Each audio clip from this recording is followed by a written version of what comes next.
Good evening. कैसे हैं आप सभी लोग? एक बार सभी लोगों का पुनः सृजन के ऑनलाइन प्लेटफॉर्म पे स्वागत है।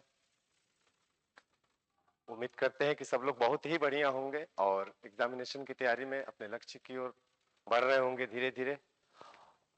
रीजनिंग का कुछ इंपॉर्टेंट क्वेश्चन जो प्रीवियस ईयर्स के एग्जामिनेशंस में आए हुए हैं, जैसे कि रेलवे हो गया, एसएससी, एसएससी जीडी और अन्य एग्जामिनेशन में कहीं ना कहीं पूछा गया है, उसी सीरीज में अल्फाबेट और कोडिंग डिकोडिंग के कुछ सिलेक्टेड क्वेश्चन हम लेकर के आए हैं और आप उसको देखिएगा, उसको रिवीजन करिएगा। कहीं ना कहीं ये आपको बेनिफिट करेगा और कुछ तरीका जो होगा यहाँ पर हम लोग सीखेंगे कि कैसे चीजों को जल्दी किया जाता है। ये जो टॉपिक है इसमें कितना एक्सपर्ट है या कितना हम जानते हैं ये मैटर नहीं करता है, आप कितना कम समय में इन सारे सवालों को करते हैं ये ज्यादा मैटर करता है।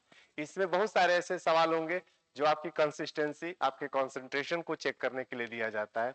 जैसा कि आप लोग भी जानते हैं कि अमूमन वनडे के जितने एग्जामिनेशन है उसमें इंटरव्यू ऑलमोस्ट खत्म हो गया है, तो कुछ क्वेश्चन आपके पर्सनालिटी को टेस्ट करने के लिए दिया जाता है, जिसमें आपका कंसंट्रेशन हो गया, आपकी आईक्यू लेवल हो गया, आपके सोचने समझने का तरीका हो गया, ओवरऑल सब कुछ आपको इनबिल्ड करके क्वेश्चन बनाया जा रहा है। हम लोगों को उस क्वेश्चन में जिसमें जितना टाइम है उतना ही टाइम देना है, उससे ज्यादा नहीं देना है बल्कि कम देना है।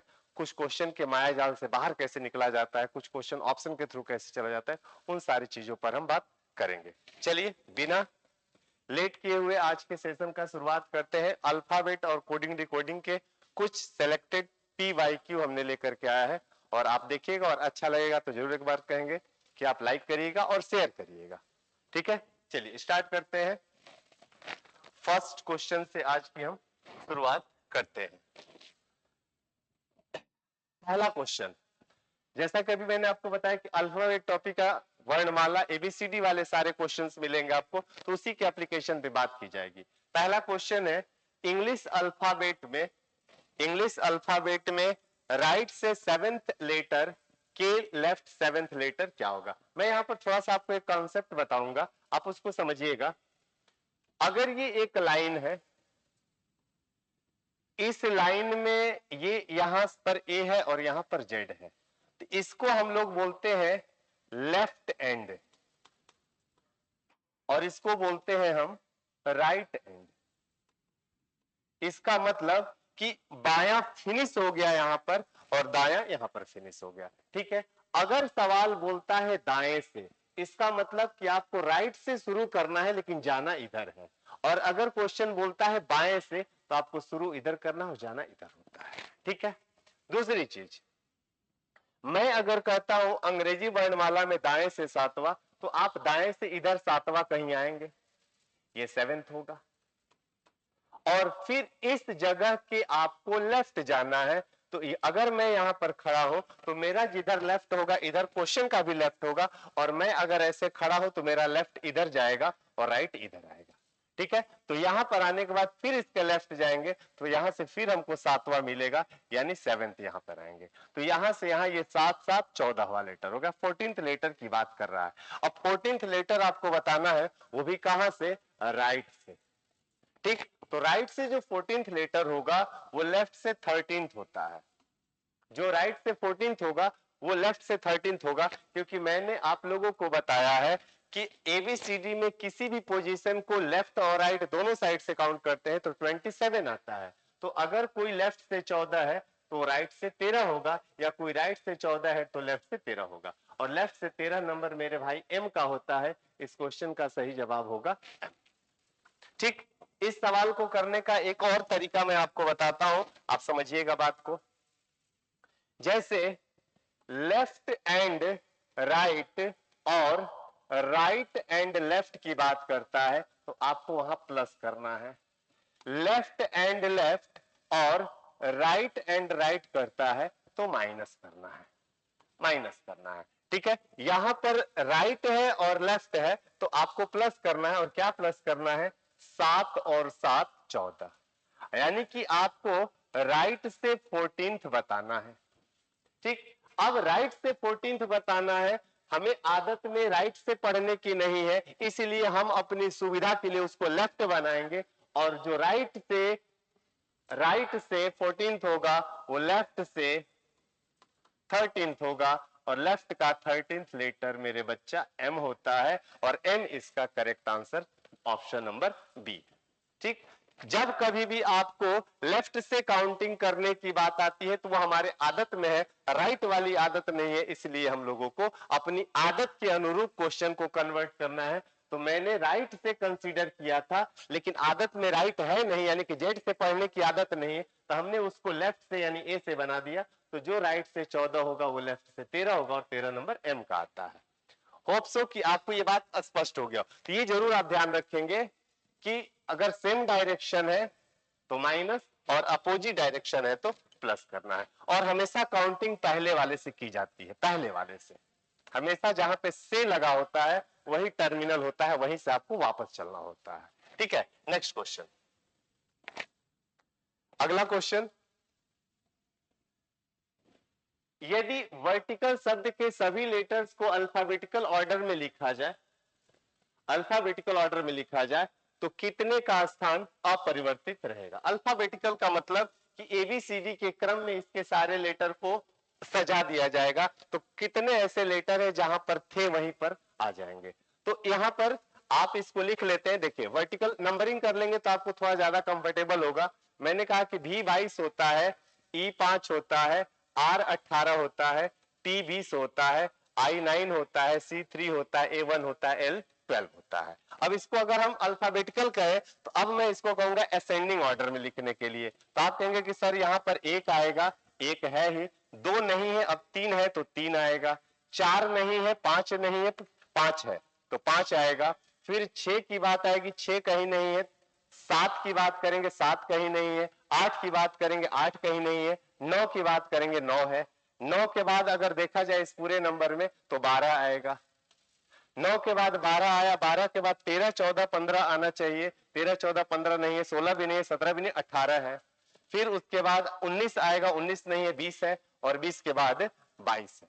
तो मैं देख रहा हूं कि जो नंबर ऊपर है उसी के सेम कंडीशंस में नीचे एक भी मैच नहीं कर रहा है। इसका मतलब कि इसमें हम कहेंगे कि इनमें से कोई हमारा आंसर नहीं है। ठीक है, आपको अल्फाबेटिकल ऑर्डर में लिखना है, कितने लेटर का स्थान चेंज नहीं होगा, सबका जगह चेंज हो गया है, इसलिए हम कहेंगे कि यहां पर किसी भी पोजीशन की स्थिति ऐसी नहीं है जो कि पहले है, तो हमारा आंसर इनमें से कोई नहीं हो जाएगा। हालांकि ऑप्शन में नहीं होना चाहिए, केवल कोई नहीं होना चाहिए या एक भी नहीं होना चाहिए, लेकिन फिर भी अगर ये ऑप्शन है तो ऑप्शन नंबर डी के साथ हम आगे बढ़ेंगे। ठीक है, अगला क्वेश्चन, नेक्स्ट क्वेश्चन की ओर बढ़ते हैं। देखिए, क्वेश्चन दिया है कि प्रियम्बल के अक्षरों के ऐसे कितने पेयर हैं जिनके बीच उतना ही डिस्टेंस है जितना अंग्रेजी वर्णमाला में होता है। अब अंग्रेजी वर्णमाला में डिस्टेंस का अर्थ क्या है बच्चा, कि जैसे दो लेटर एबीसीडी में जितने गैपिंग पर, जितनी दूरी पर होते हैं, उतनी ही गैपिंग उन लेटरों के बीच अगर ये शब्द में पड़ता है तो वो जोड़े कहे जाएंगे, और नहीं पड़ता है तो आगे बढ़ेंगे। ठीक है, इसमें हम प्रियम्बल की बात कर रहा है। आपके पास जो तरीका है, इसको नंबरिंग करके भी कर सकते हैं, और इसको लेटर से क्या करते हैं, पी से शुरुआत करेंगे। जैसे पी के बाद क्यू आता है, आर आता है, S T U V W. एक भी ऐसा लेटर नहीं मिला पी के बाद जो एबीसीडी में आता है, और यहां पर है आर से आर। अब देखो, आर के बाद हम आगे जा रहे हैं, और यहाँ पे सारे लेटर मेरे भाई पीछे का है, इसलिए थोड़ा सा स्मार्ट बनने की आवश्यकता है। पढ़ेंगे ही नहीं क्योंकि हमें आगे बढ़ना है, और लेटर आर से सारे पीछे के। E F G H I J A B C D E. देखो, ए से ई के पास हम जा रहे हैं, तो ए से ई के पास जाने में बीच में तीन लेटर छूटता है, और यहां पर तीन छूट रहा है, इसलिए हमने कहा कि एक पेयर हमको मिल रहा है ए और ई का पोजीशन। फिर हम चलेंगे एम एन, तो एम से नहीं पढ़ेंगे क्योंकि सारे पीछे के लेटर है, बी सी डी एल।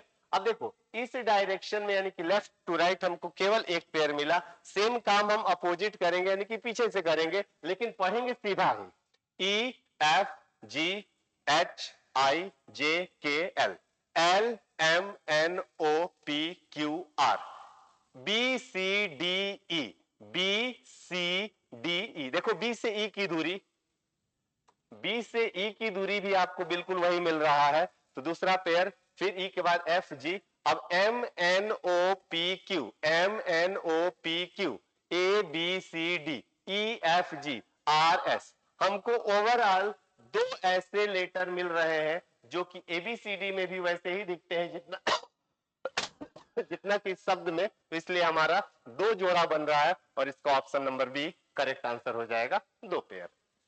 ठीक है, ये पेयर निकालने के बाद, पेयर निकालने का मतलब जैसे मैंने कहा कि ALMD है, तो आप पढ़ेंगे ऐसे ABCD, डी जहां बोल रहे हैं वहां आ रहा है, तो हम कहेंगे एक जोड़ा ए और डी का यहां पर है, जैसा कि ABCD में होता है। ठीक है, होप सो कि ये बात क्लियर होगी। नेक्स्ट क्वेश्चन, अंग्रेजी वर्णमाला में दाएं से 19th अक्षर के दाएं 7th अक्षर। अभी मैंने आपको बताया कि सेम डायरेक्शन होता है तो माइनस करते हैं, यहां भी राइट है, यहां भी राइट है, माइनस करेंगे, 19 में से 7 जाएगा, 12 होगा। अब ये 12 कहां से होगा? राइट से। अब राइट से जो 12 है वो लेफ्ट से 15 होगा, और 15वां नंबर बच्चा ओ का होता है, और ओ इसका करेक्ट आंसर हो जाएगा option number D. Option number D इसका करेक्ट आंसर है। मुझे राइट से 12 मिला, जो लेफ्ट से 15 होगा, 15 नंबर ओ का आता है, ओ इसका सही आंसर है।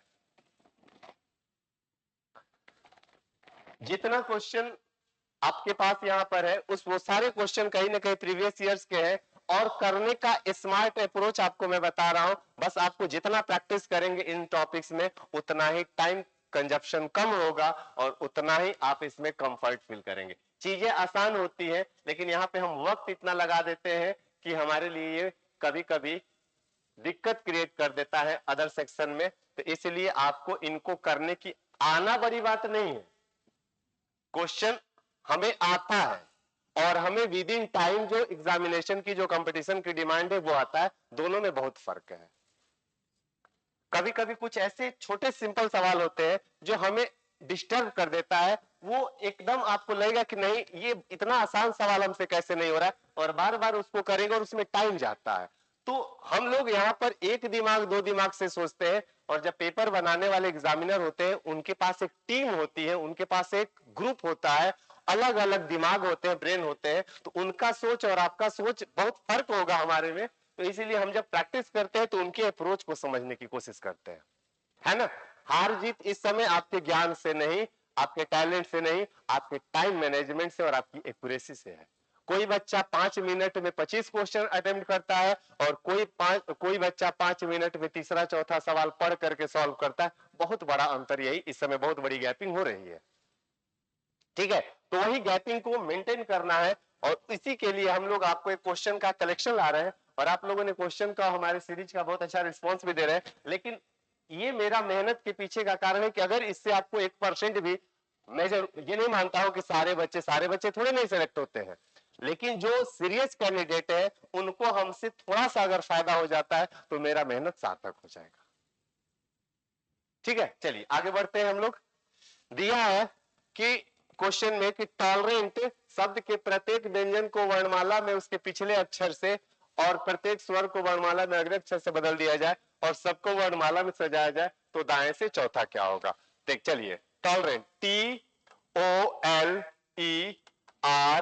TOLERANT।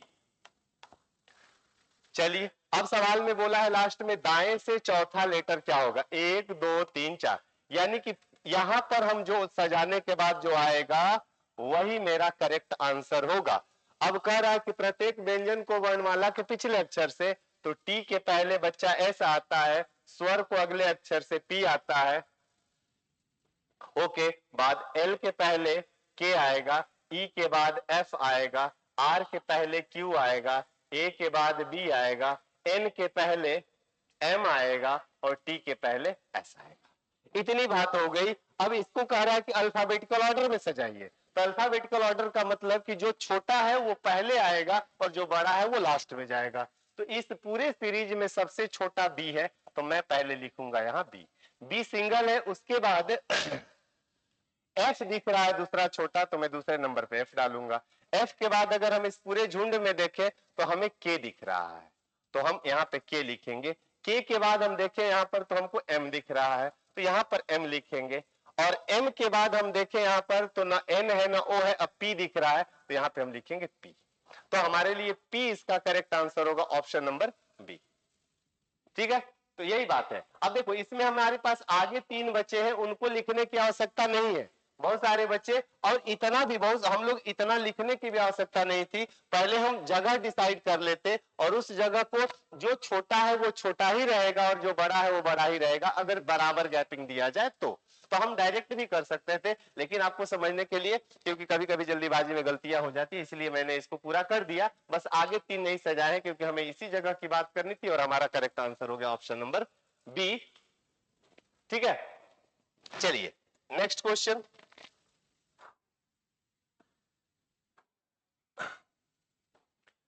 दिए गए अक्षर समूह से अंग्रेजी वर्णमाला के कितने सार्थक शब्द बनाए जा सकते हैं?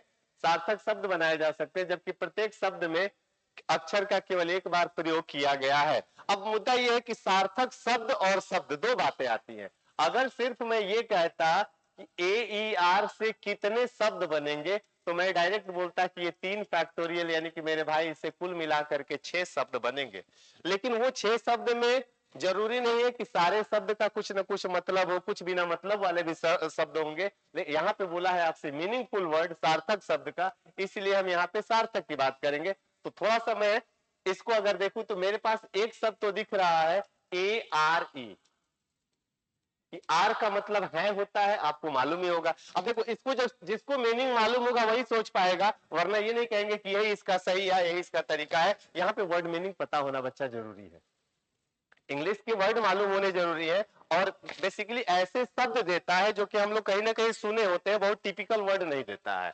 तो एक तो आर हो गया, एक मुझे ईरा दिख रहा है, ईरा, ERA। ईरा का मतलब युग होता है, ईरा का मतलब युग होता है। और एक ये ARE ईरा हो गया, AR हो गया, एक ईरा हो गया, और एक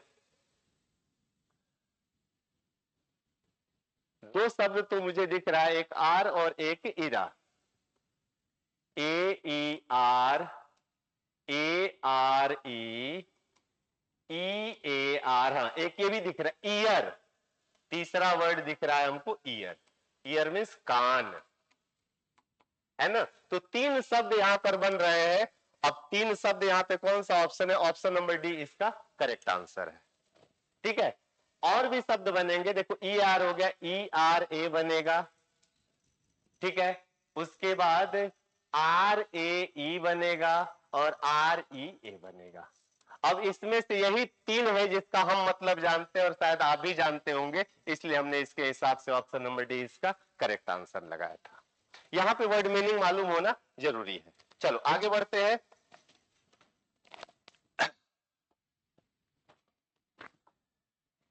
कह रहा है कि यहाँ पे एक इंस्ट्रक्शन दिया है कि बड़े अक्षरों का एक शब्द बनाया जाता है, पश्चात 4 शब्द उत्तर उत्तर के रूप में दिए गए हैं। आपको अक्षरों को मिलाकर इनमें से एक शब्द बनता है, उस शब्द को ज्ञात कीजिए। ये कह रहा है कि इससे एक शब्द बनेगा कम्युनिकेशन, और बताना है कि इस कम्युनिकेशन से आप कौन सा शब्द बना पाएंगे। तो आपके पास एक ही शब्द बनेगा। तो आप बताइए कंट्री, यहाँ पे आर भी आया, इस आर, तो आर तो यहाँ है ही नहीं, यहां पर भी आर है, कम्युनिकेशन में आर कहीं है ही नहीं। उसके बाद अब हमारे पास 2 बचा, AMM है ही, यू भी है, यू भी है, एन भी है, आई भी है, TION ये बन रहा है। और यूनिफिकेशन में क्या नहीं है भाई? तो UNFIFFFF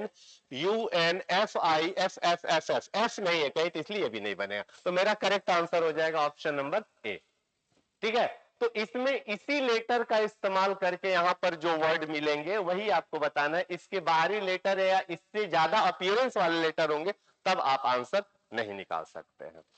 ठीक है, तो हमारे पास इस पहला वाले ऑप्शन में सारा मैच कर रहा है, इसलिए हमारा ऑप्शन ए बनेगा, बाकी वर्ड नहीं बनेंगे। ठीक, चलिए आगे देखिए, फिर इसमें बोला है कि इसके पश्चात 4 शब्द के रूप में दिया गया, इनमें से कौन सा एक ही शब्द बनाया जा सकता है, उस शब्द को ज्ञात कीजिए। ठीक है, अब देखो मैन्युफैक्चर दिया हुआ है और कह रहा है मैन्युफैक्चर से एक शब्द बनेगा, बताइए। तो यहां पर आर है, मैनर, MANN, MANN, यहां पे सिंगल एन है, नहीं होगा। फ्रैक्चर, F है, हाँ, FRACTURE, फ्रैक्चर, ठीक है, ये तो ठीक है fracture. Matter, MATT, double T नहीं है इसमें भाई, खत्म हो गई बात। और FACE, इसमें मैन्युफैक्चर में F भी है, A भी है, C भी है, और तो FAC ये भी बन रहा है। फेस, FAC, फेस बन रहा है। पहला वाला ऑप्शन देख लेते हैं, FRACTUR,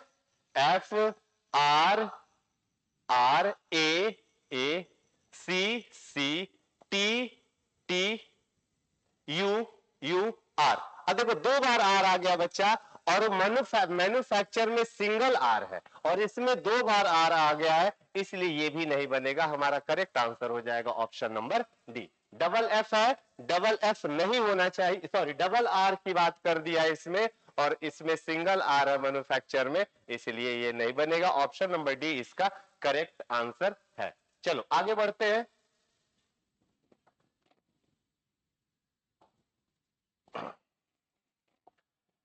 अगला जो सवाल है, इसमें बोला है कि एक दिए गए शब्द से एक अक्षर का प्रयोग द्वारा नहीं बनाया जा सकता। यहाँ पे शब्द नहीं बनाने की बात हुई है, सवाल बिल्कुल वही है, नहीं बनने की बात हो रही है, ठीक है।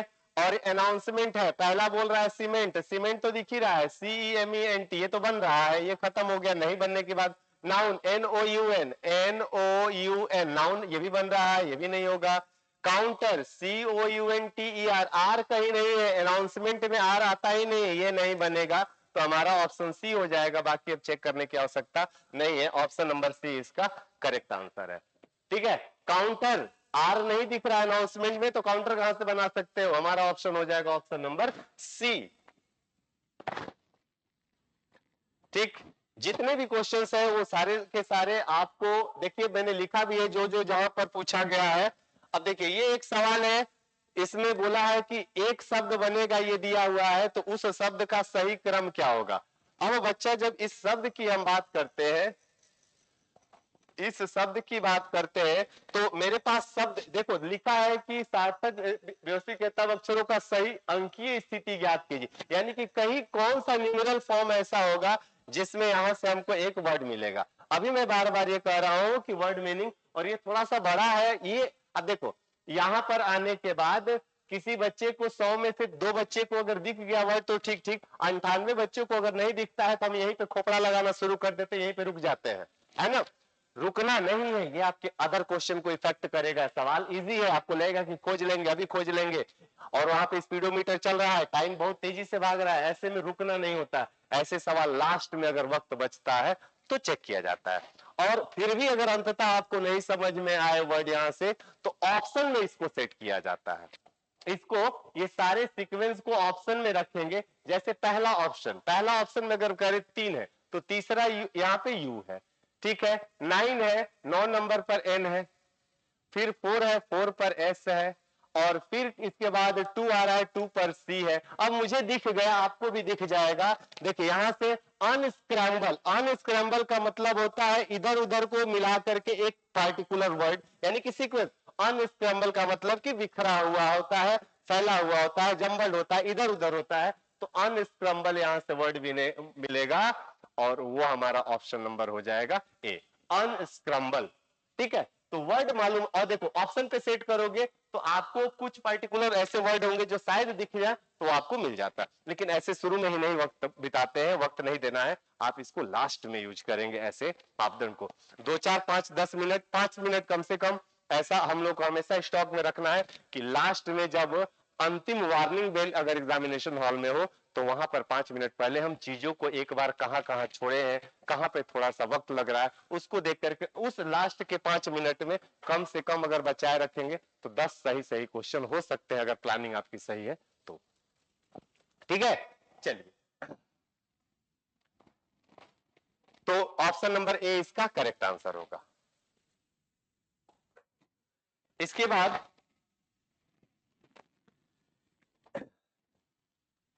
अगला हमारा क्वेश्चन है कि सार्थक शब्द बनाने के लिए वर्णों को व्यवस्थित कीजिए। सार्थक सार्थक शब्द बनाने के लिए वर्णों को व्यवस्थित कीजिए। यहां पर कह रहा है कि एक शब्द है और इससे आपको एक शब्द बन रहा है, तो कौन सा? तो आप देख रहे होगे यहाँ पे तो कुछ जरूरतें नहीं है, यहाँ कंपोज दिया हुआ है, कुछ कहीं नहीं दिख रहा है। अभी मैंने क्या बताया आपको, कुछ ऐसे सवाल होते हैं ना कि जहां पे वक्त देना ही नहीं होता है, वो क्वेश्चन और आंसर खुद दिया रहता है, बस आपको पेशेंस बनाए रखना होता है। एग्जामिनेशन में इतना प्रेशर होता है ना कि जानबूझ करके चीजें दिमाग जो होती है पजल्ड हो जाती है, इधर उधर सोचने लगती है, कंसंट्रेशन भंग हो जाता है। देखिए ये जो सवाल है इसमें कंपोज दिया, कहीं पर बात ही नहीं है उसमें, यहाँ पर इम्पोज दिया, कहीं बात ही नहीं है, यहाँ इम्प्रेस दिया, कहीं बात ही नहीं है। देखिए ये इसका सारा लेटर सिर्फ और सिर्फ इसमें है, ठीक है, तो गार्निश इसका करेक्ट आंसर हो जाएगा भाई। गार्निश, गार्निश का मतलब होता है सज्जा, सजाना, ठीक है, तो ऑप्शन नंबर ए इसका करेक्ट। अब इसमें कुछ नहीं था, ये तो पहले ही अलग हो गए हैं, हमारे पास एक ही बचा, नहीं मालूम है तो भी हम उसको करेंगे, ठीक है। आगे क्वेश्चन बढ़ते हैं। स्टेनलेस शब्द के अक्षरों का क्रम बदलने बिना तथा प्रत्येक अक्षर का एक ही बार प्रयोग करके स्वतंत्र कितने शब्द बनाए जा सकते हैं? ठीक है, तो अब देखिए क्रम बदले बिना, यानी कि उनका जैसे सीक्वेंस है वैसे ही, और कितने शब्द बना सकते हैं, ठीक है। तो एक तो मुझे दिख रहा है स्टेन। अब आप कहेंगे कि सर स्टेन का तो आज तक हम मतलब ही नहीं सुने थे, तो इसका मतलब कि आप दूसरे गोला से आए हुए प्राणी ही, अगर इतना सिंपल वर्ड आप नहीं जानते हैं तो। आपको अगर नहीं भी जानते हैं और थोड़ा सा एंटरटेन करते होंगे, टीवी देखते होंगे, तो आता है एक एड जिसमें एसआरके बोलता है। एसआरके का मतलब तो शाहरुख खान है, लेकिन एक टाइड सर्फ डिटर्जेंट पाउडर है, उसका एड आता है, तो कहता है कि असली टाइड जो है, टाइड ही असली एसआरके है। एसआरके का मतलब होता है, यहां पर वो बताया भी है, स्टेन रिमूवर किंग। स्टेन का मतलब होता है धब्बा, दाग, तो स्टेन का मतलब मेरे भाई होता है दाग या धब्बा। तो एक बात तो मिल गई डायरेक्ट, लेस दिख ही रहा है, LESS। तो बिना क्रम बदले हमको दो शब्द सीधे सीधे दिख गए, हमारा आंसर हो जाएगा ऑप्शन नंबर सी, दो वर्ड, एक बना स्टेन और दूसरा बना लेस। लेस का मतलब होता है कम, ठीक है। तो टाइड है असली एसआर के, स्टेन, स्टेन का मतलब होता है धब्बा या दाग। चलो आगे बढ़ते हैं। होरिजोन में अक्षरों के ऐसे कितने जोड़े हैं जिनके बीच उतना ही गैपिंग है जितना कि अल्फाबेटिकल? अभी वही सवाल जो पीछे हम लोग किए थे, पेयर निकालने वाला, और पेयर में होरिजोन बोला है HORIZON, और इसमें पेयर की बात करें तो ABCD के लेटर की गैपिंग देखनी होती है, HIJKLMN। एक मिला मुझको H से N, H से N ABCD जाने में उतना ही गैप पर दिखता है जितना कि शब्द में दिख रहा है, तो एक जोड़ा मिला हमें HN का। OPQRST RSTUVW IJKL, जेड से नहीं पढ़ते हैं, OP। अब बैक से करेंगे, NO दूसरा पेयर, NOPQR तीसरा पेयर, OPQR चौथा पेयर, IJKL आर से पढ़ेंगे ही नहीं, पीछे के लेटर है, और ओ के बाद पी आता है, यानी कि ओवरऑल मुझे 4 पेयर मिल रहा है, और 4 पेयर का मतलब हो गया डी, 3 से अधिक, ठीक है। तो लेटर के बीच की गैपिंग जैसा कि एबीसीडी में दिखता है, वही गैपिंग हम लोगों को दिए गए शब्द में बताना होता है, और यहां पर बात होती है लेफ्ट टू राइट की भी और राइट टू लेफ्ट, दोनों साइड से आपको चेक करना होता है। अगला सवाल की ओर चलते हैं।